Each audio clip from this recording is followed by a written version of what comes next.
Hello, welcome. Thank you for clicking on this video. In this chapter, we're going to be talking about my struggles faced alongside the job, and also certain things I didn't work out until it's only became clear in these past few months. I've not been recording the past couple of days, but I'm going to try and do it a bit more consistently.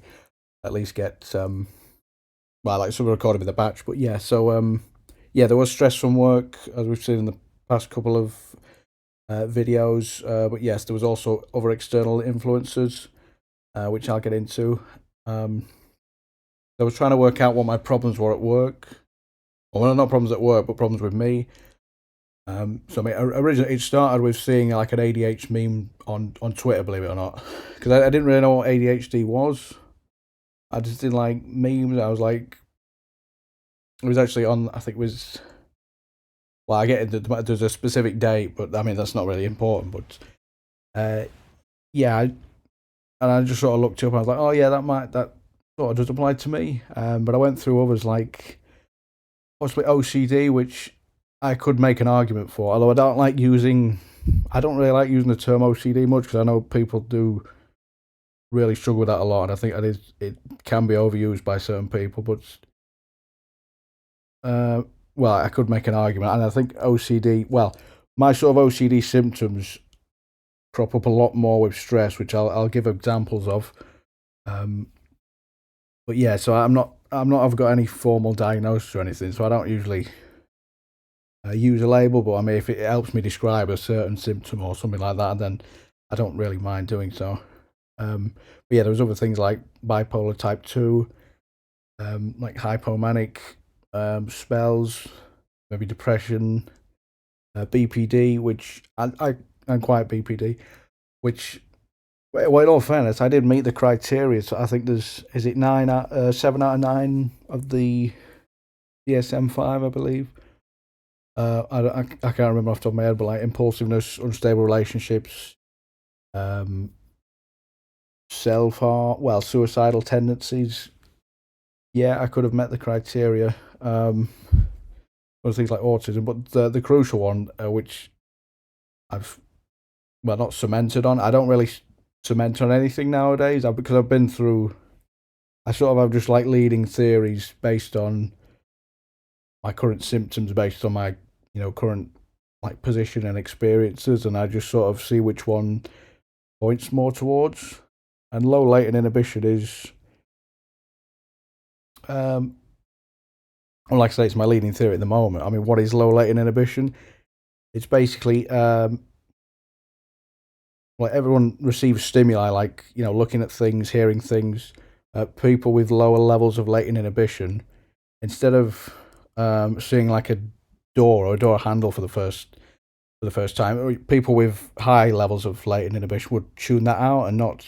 Um, they wouldn't see it as a new thing again. But someone with lower levels of latent inhibition, um, every time they use that door, they sort of see it as a new opportunity, like a new thing, over and over again, which can be overwhelming. Which, yeah, like I've got more examples to show, but yeah, it's basically there's a lot of stimuli and you can't really filter it out as much.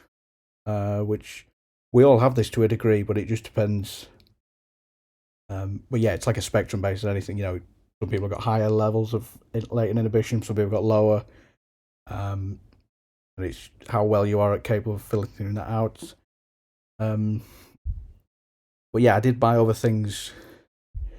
I bought like earplugs. I bought ADHD planners. I tried everything. But yeah, I stumbled like PTSD does look a lot like ADHD, and complex PTSD. That is probably what it. Well, yeah, complex PTSD from childhood and also the situation I was in. But yeah, I literally tried everything. But these things, well, not they didn't work, but for some reason I just knew it weren't the answer, so I just kept on trying things. I still loved every single one of these purchases because it did support like small businesses and creators like online and stuff like that.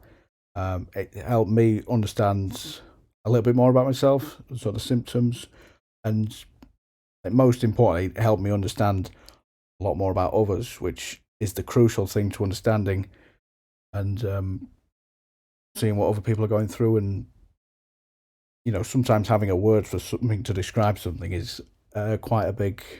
That's quite useful in my opinion. But yeah, I won't go into it, but yeah, this is more so in the first video, the teaser video, I've called it. I'm not going to go into it, but yeah, I'm not going to play it here. But my cat was, well, I can't really watch this video, but yeah, she passed away, and yeah, I wanted to end it all. I'm going to flick through these things, but you'll have to go back and watch the first video.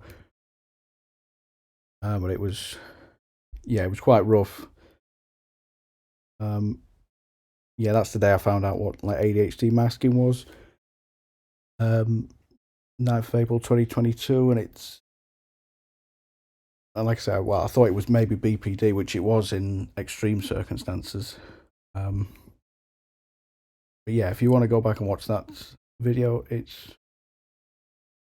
is quite emotional, which is why I don't really want to get into it in here. I did end up getting another cat, which is Molly, and there she is. But yeah, I'll not really get into that too much. But eventually I did figure out what the abuse was, which was back in October of last year. And, I finally figured out where most of my problems were coming from. Because that's, I think, another thing with low latent inhibition. I sort of internalized every single mistake as being a problem with myself, and that I wasn't good enough, which caused me to do more, in effect, when in reality you can't please narcissistic people. No matter how much you try, you just can't. And learning that was one of the biggest things to know, obviously.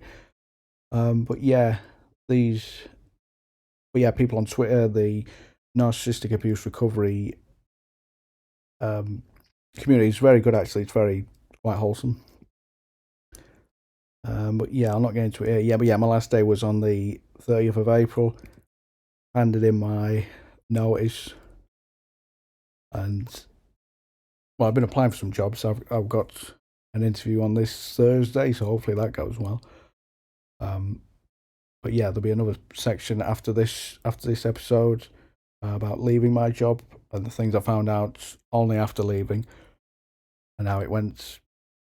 Well, it didn't go worse. I didn't want to end it like the last low points of my life, but it wasn't fun either. I basically lost everything. But now we're here today, so it's it's pretty good. Yeah, there's another thing with OCD. I don't know if like digital hoarding, and like in a stressful situation, like I don't know. I like to take a picture before I went to work, and you can see like it's always at like the exact same time. That's a Spotify car thing, which is about to get discontinued. But yeah, I don't know if this is. I don't do this now. I'm not stressed. Like I can sort of ignore the OCD symptoms. I think in times of stress, it gives us comfort, a bit more of normality. Doing like a familiar action, I suppose, and it sort of gives you something to fall back on. Well, yeah, I don't really need to do it now, but yeah, I'll show more symptoms of the maybe OCD. And because what I've tried doing this video is tried to take like the digital hoarding thing, like screenshots and stuff, and I've tried to make this into a series of videos using sort of screenshots and like pieces of, like taking all the pieces and putting them together in a big puzzle, which is this series of videos. So I've tried to use like the sort of negative aspects of my life and the negative experiences, and tried to also use my strengths to try and make something good.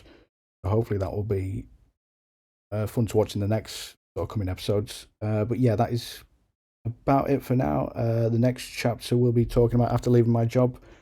And yeah, hope to see you in the next one. Thank you.